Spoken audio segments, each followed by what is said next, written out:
This is episode 135 of the XY podcast with Cara Brett. Okay, so what if we told you Cara Brett, the financial advisor and wealth coach who heads up Bounce Financial, attracted 30 new social media followers, received 10 inquiries, and turned 6 of those 10 inquiries into new clients, and all from one Instagram post. Yep, she did. Now, hearing that, does it motivate you to rethink your social media strategy? Or think about how you're delivering your message across different social platforms? Because when it comes to social, there's definitely no one-size-fits-all approach.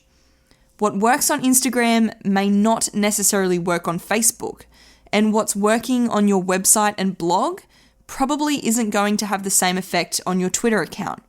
So how do you navigate this minefield, and where on social is your ideal audience hanging out? Now, Cara insists she's no social media guru or influencer, but she is consistent and authentic when she posts. She uses her social platforms to build trust with her audience long before ever having any initial conversation with them. This is an awesome episode with Cara sharing what she's been doing in the client acquisition space, how she's using Instagram like a blog, why she feels optimistic about the future of advice, and what it's like running an innovative business with her husband. Now, have you been keeping up to date on our socials? XY Plus, our first ever paid member platform, is coming.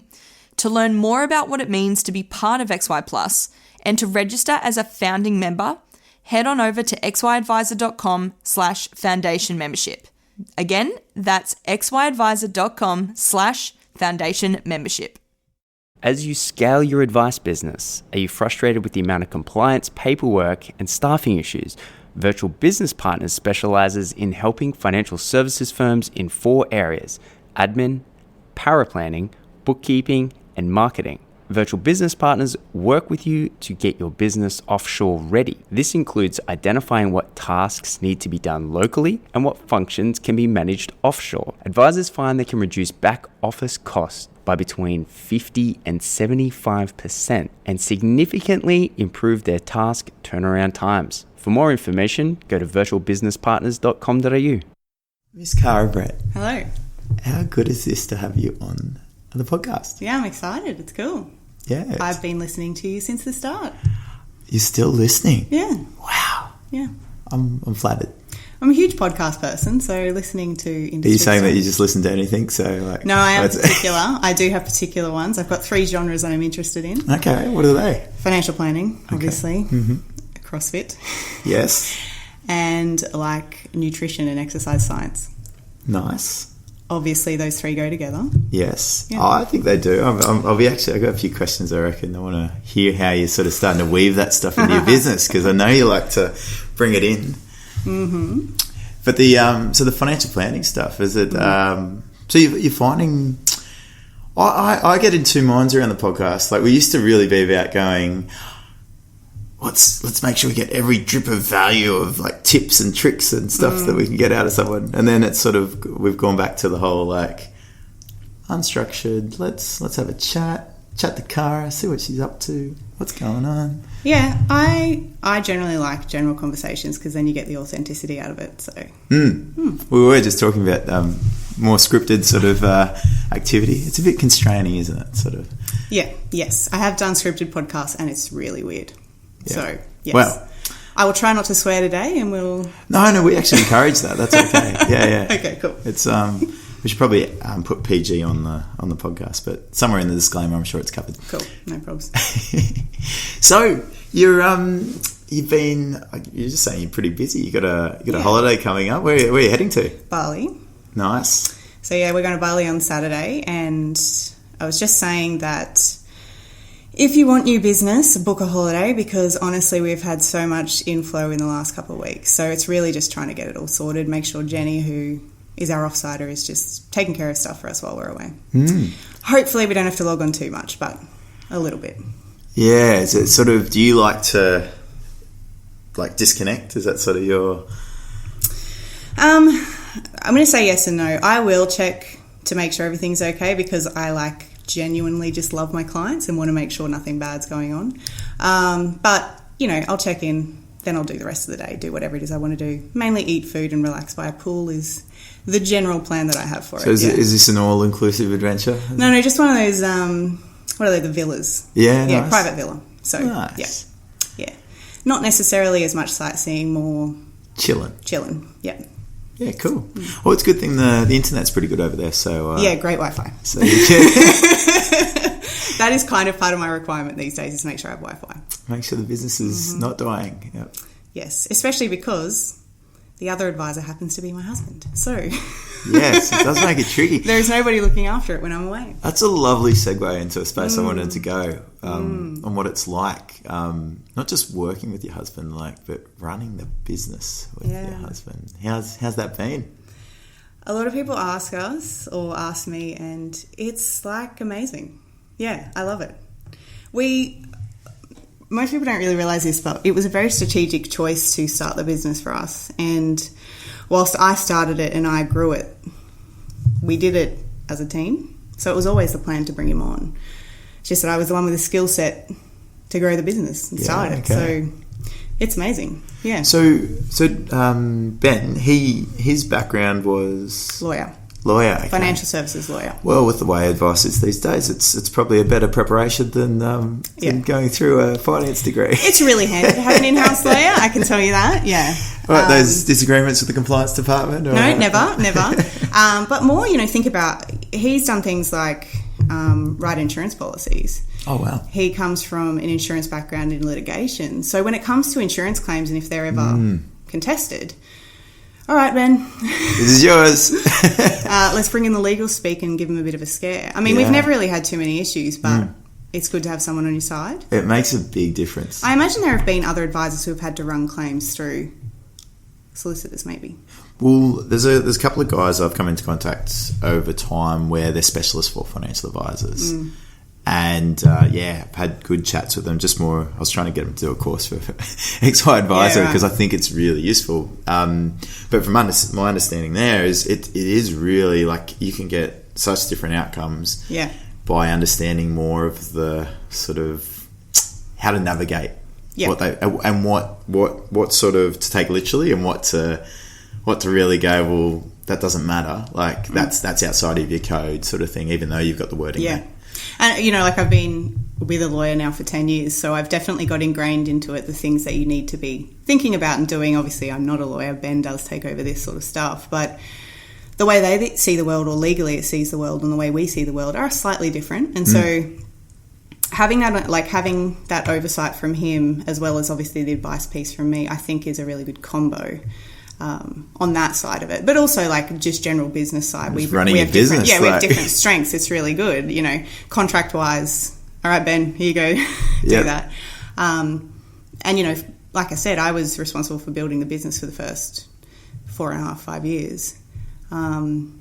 So from a relationship standpoint, and I suppose the initial processes and stuff, that was all me.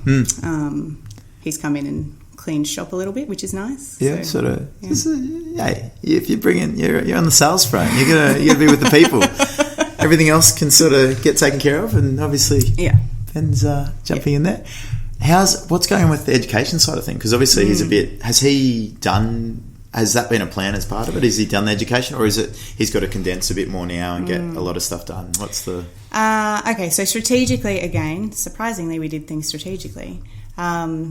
He's sensing a theme here, Cara. Yeah, I'm a planner. Weird, hey. So he's got his law degree, obviously, which we're having some conversations right now with the bodies that are important that tell us what we can and can't do. But when he was working for his last employer, he went through and did the Diploma of Financial Planning. So from that perspective, and obviously he became on an AR before the end of last year, so he has his AR now. It's just a discussion whether he needs to get a few more subjects, and obviously the ethics and the exam we all have to do, or whether he needs to do potentially up to 6 more subjects. So we'll see. Yeah, so it's sort of in the review stage. It's in the review stage. It's great because I think with the Tax Practitioners Board, it's a yes, but it depends on how FASIA says it. So again, his legal abilities are coming into play here, and he is putting forward his case, obviously, to do as little study as he needs to that doesn't overlap, because he's done things like commercial law and stuff, and that's part of the qualifications that they're requiring. So hopefully we're okay. I'm okay because I have the degree that relates. Yep. So again, so what's your next steps education wise? It's just going to be the ethics and the exam. Okay. That cool. I need to do. So whenever that happens, when's the first exams? I don't even know. Have they started? It's coming up. July, is it the first exams? I think so. I remember something about July where they're kicking off. All right. So yeah, the exam. I've got to do that. Piece of cake. Hopefully. Yeah. Yeah, we'll see. Yeah, hopefully they're not running on like the whole bell curve concept of like, doesn't matter how easy or hard it is, like this segment of people have to fail. That would be really shit. That is no bueno. But oh, you'd be fine. But I just don't think it. Well, it depends we what don't the want to end up questions like the CA and the CPA. How it's just like a money spinner for the sake of it. For sure. I suppose the good thing is the way that it is it's a government sort of channel that hopefully that mitigates. I think I've talked about this. I don't necessarily want to be the first group to go through the exam, because if all of a sudden a whole heap of people go through and fail, they're going to have to relook at it, right? So I don't want to be the first, but I certainly don't want to be the last, because if you fail, you want another go at it, right? You want to have a chance. So I will let a few people pave the way for me, see what they do, and then maybe go in second or third. We'll see. Yeah, I wonder how that's going to work if everyone's thinking the same thing. Like, no one enrolls for the first one. I've seen a few posts. People are keen to get it done straight away. So, and I'm assuming some of the bodies will put out study material that you can buy. I've seen there's stuff out there already. Like the FBA, I know, is putting stuff out. I'm sure the AFA is doing similar. We'll be fine. I'll be fine. Well, as long as it the only thing that's really going to mess people up if they start to cover stuff that is out of the realms of what advisors do. Now, and you think about what advisors do now versus maybe what they did 15, 20 years ago. It's a completely different world. So, yeah, again, we'll have to see what that looks like. Yeah, well, it's I do not doubt that the XY Advisor Facebook group will let you know what's going on, and we'll be first to hear how the exam went. But yeah, no, that's cool. So the strategy obviously is starting to pay off. You've got an extra person there in the team, so all those leads that you've got coming in with all your activity, and it would be great to talk about some of the things that because I remember last time we chatted we had you. Was it last year or the year before? Our first XY event in Brisbane, I think it was. Yeah, about cash flow. Yep. Yeah. We focused on cash flow, but you'd started doing your seminars and events, and I'm presuming you've continued doing that since?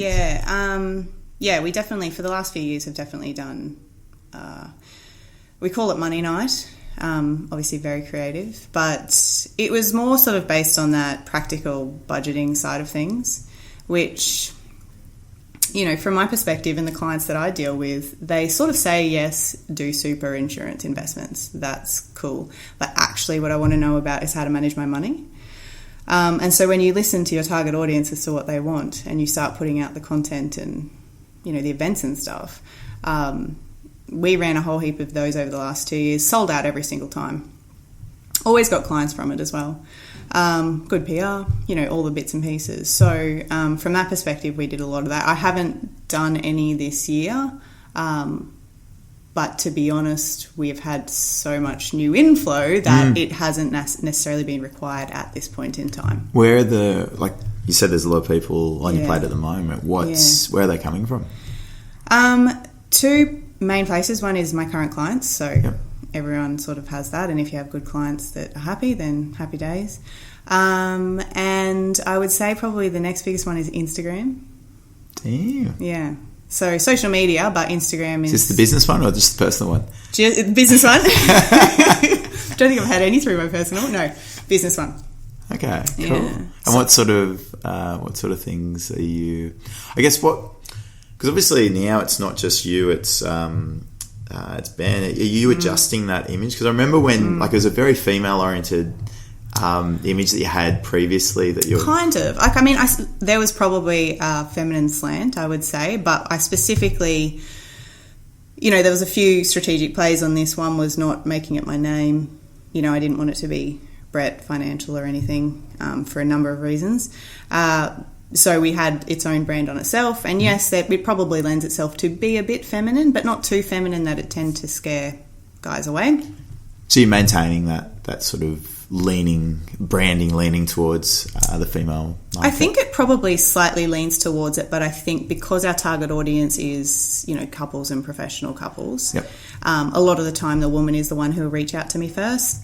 The man will engage 100%, but, maybe some of the wording and the imagery tends to push more towards that side. We do include guys. Ben's on there as well. It is both of us, and we do try and show all facets of it. Yep.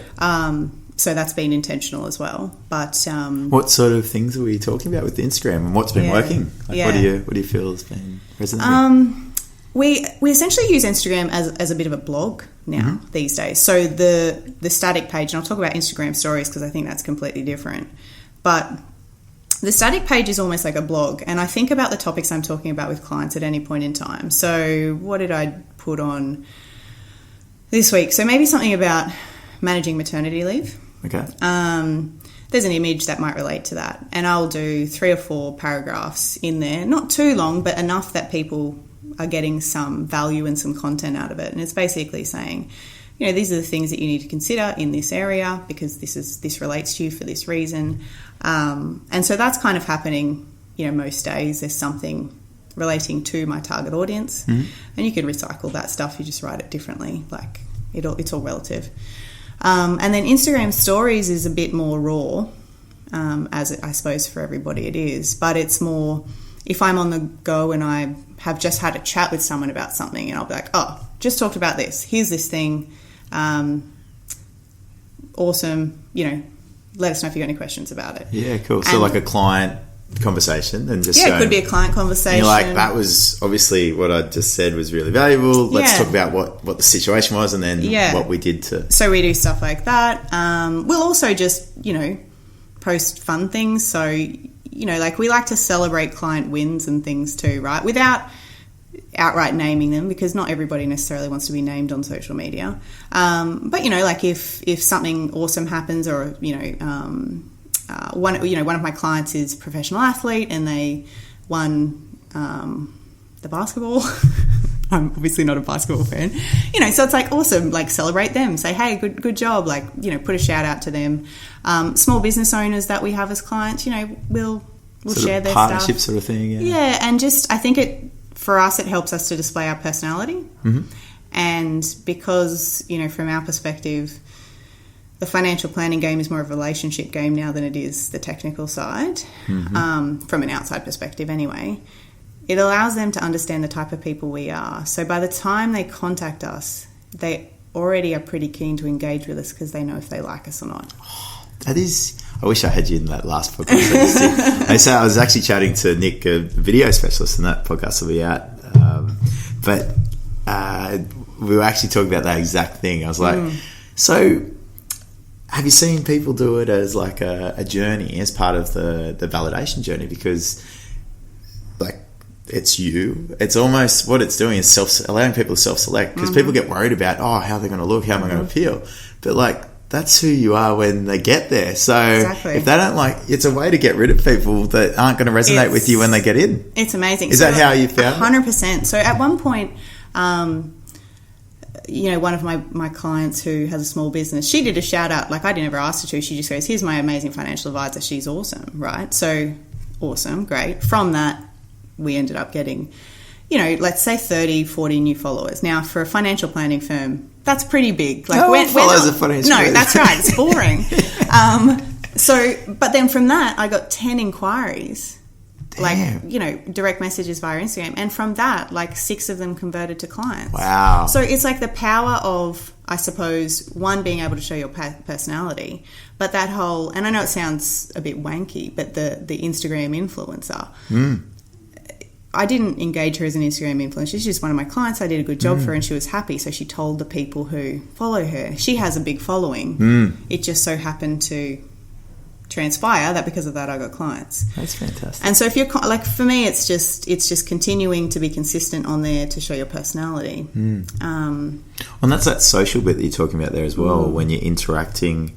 So instead of it just being this conduit of what you're delivering from a content, it's that interaction with other parties which generates more activity. Yeah, and there's other things you can do. Like I've done this as well.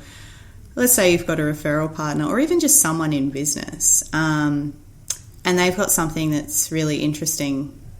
Just have a chat to them on your Instagram stories about it. You know, like if people aren't interested, they'll tap by. Who cares? It's there for 24 hours, doesn't need to be polished. Yeah.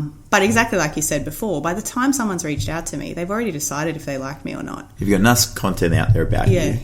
Yeah, and it's authentic and genuine. It's not scripted. So, and like I said, as long as I try not to swear too much, it tends to be okay. Hey, I'm sure that's part of the lure for some people. Yeah, that's cool. Is it, I guess, so you've got Instagram. Have you got any other like channels that you focus on, or what do you? There is Facebook. Yep. So we essentially almost replicate what's on Instagram to on Facebook as well from the static posts. We don't do the stories on there, and I still feel like that's beneficial because we're sort of in this demographic where we're Gen Y, Gen X, which is, you know, like probably a lot of people, and you'll get some of that demographic, the older ones more so on Facebook and the younger ones more so on Instagram. And so it does sort of capture both of those audiences, which is pretty good. And the other thing is that with Facebook, they'll follow us on Instagram, but they'll also follow us on Facebook as well. So if someone's followed us on one of those platforms, there's usually a bit of I tend to find maybe a 3 to 6 month lead time. You can almost you can almost go, okay, this person and their partner has followed us. If you're consistent with content, which we have been from day dot, usually within that 3 to 6 months, they will reach out if they like what they see. Yeah, wow. Yeah, we've definitely had that on many instances. That's cool. Yeah. So I think what you seem to be alluding to is how you track what's going on, and how deep do you go into the tracking and the conversions and all that sort of thing? Not super crazy, because to be honest, I guess one of the biggest gripes people have had about social media is they're like, oh, it doesn't work. And I argue on that because maybe they're not coming through a social media channel. Maybe they've found you via social media. They've looked at you a different way. They come to your website. You know, like I always ask where people have found me, and you know, someone might have mentioned me on Facebook. You know, in a group somewhere. Yeah. How would you know that if you didn't capture it? So I don't particularly care. It's not like, and like I said, we're a financial planning firm. We don't have heaps of likes. We don't have loads of followers. But it seems to be that even with that, the ones who are engaged enough to want to contact us, I suppose. So yeah, metrics, don't really care. Don't boost posts, don't pay for anything. So cool. Maybe I'll have to one day. I don't know. Doesn't sound like it. Oh, yeah. We'll see. I think it sounds like it's just getting better and better. Yeah, we'll see. And what do you do with what do you get Brett to do? Ben. What do you get him to do on the social media? What's he gets into the stories. He can do his own stories and stuff. I tend to put the content on, like the static content. Do you guys do stuff where you're both there? Yeah, we've done both stuff. Yeah, you know, it's very much don't overthink it. Just do it. Yeah. And if it's relevant and it's not offensive, like, you know, we never want to be the offensive type of people we take a stand on the things we believe in, but we're also not going to go out and bash, you know, this person or this bank or whatever. Some examples. What's your stance on the election? You know, we still have a general positive persona. Yeah. We are positive people, but we want to make sure that that's the part that's coming through. Well, there's a balance between, I guess, sharing your values and through how you're expressing yourself and like actually telling people, like really forcing it down people's throats. Yeah, that's not our game. So, for us, it needs to be genuine and just, hey, we're here to share information. Hopefully it's helpful. You want to be adding good vibes to the social media community, that sort of thing. That's awesome. I love the example of one shout out from a happy client, 10 reach outs off the back of it, 6 clients. Like, if anyone's unsure about the value of social media, just that one's a good one to think of. I always just think you should give it a go. And but I think one thing that people's downfall can be is that consistency of social media. So social media was a big play for us from day dot of the business, and we've never let it slide. And that's because that's where our target audience is, right? And so sometimes it feels like you're putting stuff out there that's not being seen, but it's being seen. Do you know what I mean? So, but you just need to be consistent. So you can't do it for 4 weeks and then go, oh, it didn't work. The 4 weeks is nothing. Yeah. We've been doing it for 5 years. And we'll keep doing it. Well, that's what, just in the other podcast with Nick, is talking about the value of just that familiarity that you're building with people. Like, even because you think about, all you have to do is think about how you interact with some of the posts that come through on social media. You might view it, you might watch the whole video, but like you've moved on, but you got the impact of that without actually distinctly registering as a like or share. When you think about Phil with all his videos, right? Everyone feels like they know who he is. Yeah, totally. They might not have met him, but they're like, oh yeah, I know Phil, because he's always been on their feed and their screen. So I think it's sort of the same thing. It might not always be my face up there, but there might be, this stuff. The brands there, Bounce's out there. Bounce, Bounce.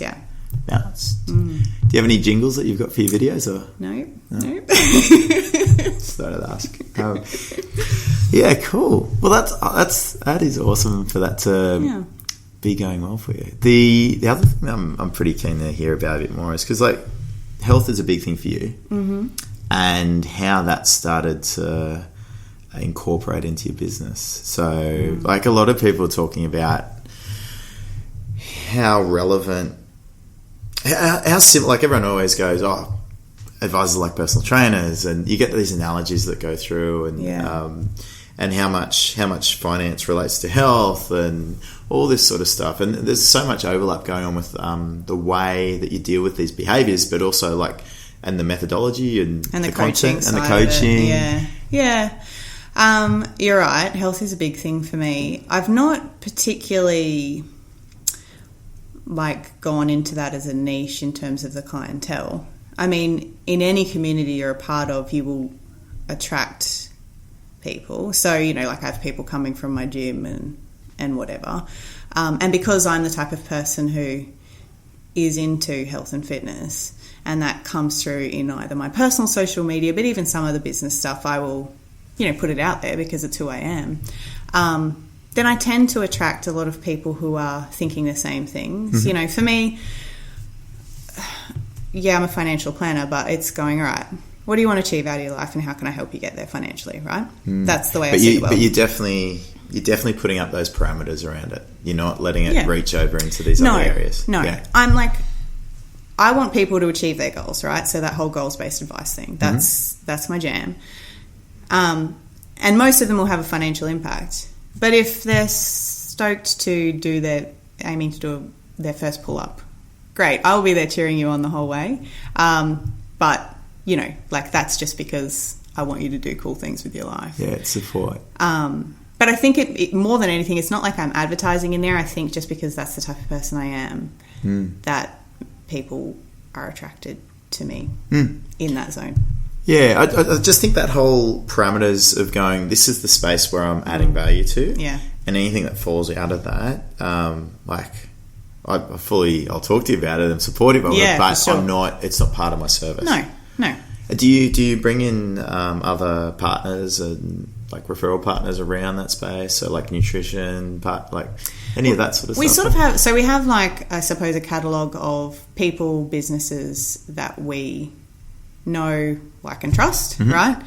So there's the general ones like mortgage brokers, accountants, etc. But also because of how involved I suppose we are with people's transitions and goals,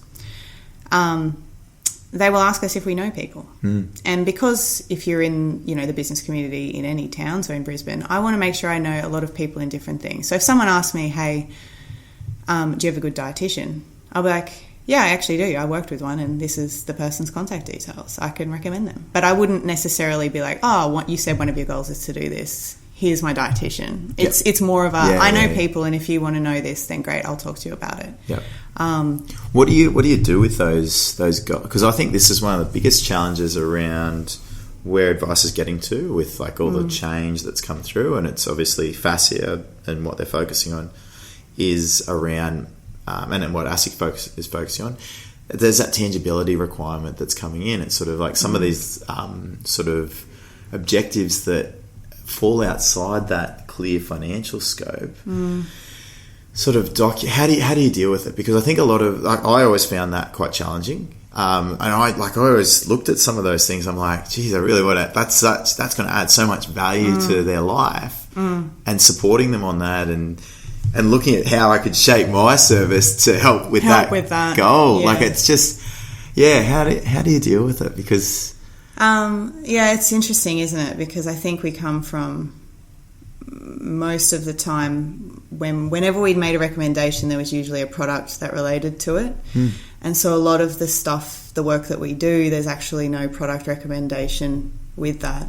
So probably just to give you an outline as to where we do, I think, the most valuable work for our clients, which is, we do super insurance investments. That's all cool. But it's the cash flow and the transitions that is the biggest area for us. So if you think about clients between the ages of 30 to 45, they have so many different things happening in their life and changing in that period. So they'll buy a house, that changes their financial landscape. They will get married, they might get pregnant, so therefore go on maternity leave, maybe go back part-time, childcare, private schools. Their financial world is going up and down, sideways, like all random things during that. And for us, we are really helping them manage that period financially, like in terms of how they physically manage their money to get to where they need to go, so that by the time they get there, they haven't run out of money or whatever it is. Now, in the background, there is product that helps with that, and we use software to help track that. And so from our perspective, that's where we add the most value. All of those life events have a financial impact, and so helping them to adjust the way they manage their money and their budget and all of that sort of stuff is the service that we provide in amongst the other stuff. And so I don't know, like, I know that not necessarily all financial advisors do that, but that's the stuff that our clients find the most value with. But it's easy for us because all of those have a financial correlation. Doing a push-up doesn't. So, of course, we can't go onto those sides of things. But so have you found that no matter sort of how varied the goal range, if you're really talking about what people want, you're always able to draw a line to a financial requirement to support that? Or, essentially. There are other goals they want to achieve, and that's cool. Like, we're here to support you. Would you put that, do you document that down? Not necessarily. No. From a relationship standpoint, yes. Right? So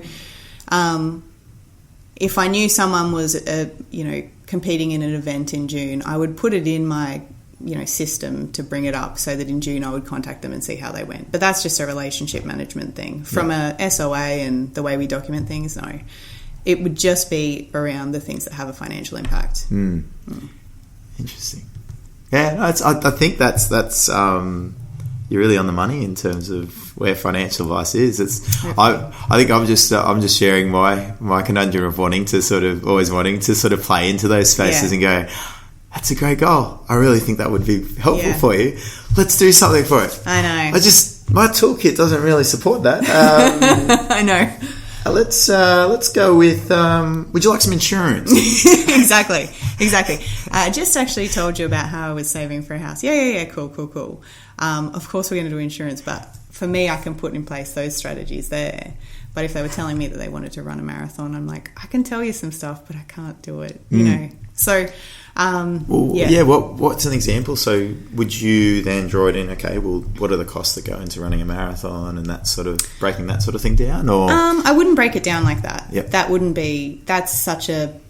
It'd more be like, hey, you're doing a marathon in Sydney. Great, we need to put aside $2,000 for the weekend. Do you know what I mean? Yeah. Like. Yeah. Let's not muck around itemizing everything. Yeah, for sure. It's more the bigger type things, renovations, like those type of things are goals for people. And if you think if you think about most of the goals, it is financial goal. The other stuff is just the fun things in the background. But again, I appreciate you in that you want to help people with all this stuff. I want to help people too, but you do have to draw a line. Yeah, totally. No, it's I think it's that you can't run a business without drawing a line. No. Yeah. Because otherwise you end up off in different tangents, and we can talk about that a bit, but that's more about me than you. Yeah, that's okay. And we'll talk about your feelings in a second, yeah. Yeah, we did say we were going to talk about feelings. How are you feeling about XY Advisor being in Brisbane again? Excited, obviously. Yeah. Selling out. How do you feel about this year in financial advice? I guess there's a lot of shit that's going down. There's a lot. Are you fussed? Do you feel that stuff's happened that's unjust, or do you feel that this is just a process that needs to go on? Do you feel that like all the boxes? Advisors are just being grounded in between more influential factors? Yeah. Probably like everybody, I've had some down days about it. Especially when the announcement around like the mortgage brokers and stuff hit at that point in time. I almost felt like, like a giant flaming ball had been hit at the person standing next to me. That's almost how it felt on that day. You're like, fuck, it might be me next. Yeah, sort of thing, exactly. Having said that, a lot of what I think is happening, I definitely saw coming.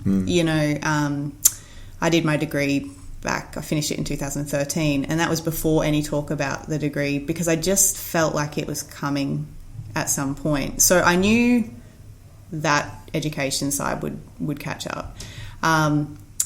The commissions thing, I mean, that just seems like a no-brainer. That's going to go at some point or be reduced at some point. That's always been there. I think it's a really tough time for people, but generally how we see it is it's a pretty big opportunity for us. Yes, there's harder things. Maybe some fees have increased and all of those kinds of things. But with technology continuing to get better, I think our efficiencies can increase, and that's only going to be better over time. Like I said, we still have a hell of a lot of inflows. Like, people need advice now more than ever. And if we can be there providing a great service for them, then awesome. And couple that with the fact that there's going to be so many advisors leaving the industry. So I've definitely had, I never used to get any advisors leaving other clients leaving other advisors. It was always just new people. But I've definitely... You're expanding the pie, so to speak. I've definitely got people leaving advisors to come to me. Okay. So that's happening. And that's whether that's because the advisor's leaving or they're unhappy with the service, there's a variety of different reasons. But I'm generally optimistic about the industry. We have so many unknowns. I can't exactly plan what it's going to look like, but if you focus on giving your clients a great service, it can't be a bad thing, right? And we'll just have to ride the wave and see what happens. I don't want to continue any more than that, because that's such a great message, Cara. So, yeah, I love your enthusiasm, and obviously you see the light. Yes, I see the light. So for those out there, Cara sees the light. She's a pretty smart lady. So it's not all doom and gloom. No. Well, is there any messages you'd like to share with anyone about... So Cara from Bounce Financial. Yep, that's me. That's it.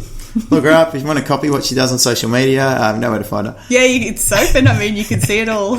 But you're not Cara, so it's... No, I don't think we are in competition with each other. I never have, like all advisors. I think that we can totally share, and I'm always sharing information with people because there's so many people out there who don't have financial advice. So if we can all bring up the standard, we all win. On that note, thank you for coming on, Cara. Thanks for having me.